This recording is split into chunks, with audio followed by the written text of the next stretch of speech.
Not one, but two eyewitnesses called 911 when Scott Spivey was killed. The problem is that one said Scott Spivey fired first and the other one said Weldon Boyd fired first. Now, if you're not familiar with the Scott Spivey case, go and watch the playlist. There's only a couple of videos in there, but it explains the whole case.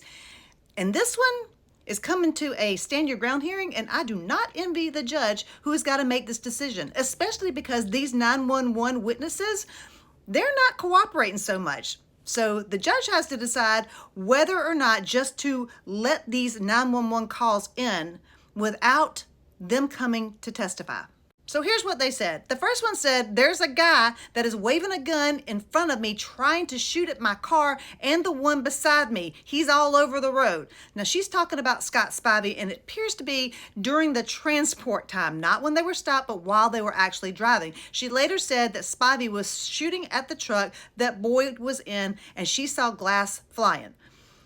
Okay, the problem is that she's scared. She's terrified, actually, and you can hear it in her voice if you listen to the 911 call. The other witness seems a whole lot more calm, collected, and rational. And here's what he said.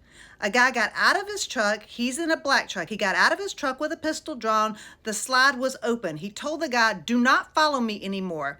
The guy in the white truck had his gun drawn, pointed at him, and the guy in the black truck kind of like moved his pistol, and the guy in the white truck just unloaded a complete magazine on the guy.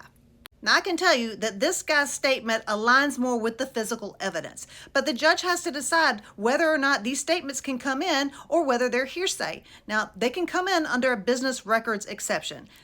The judge can't allow them in without it being complete hearsay. And you can bet your ass that Weldon Boyd's attorney wants these statements in because that one lady said that Scott Spivey fired first. They want it in.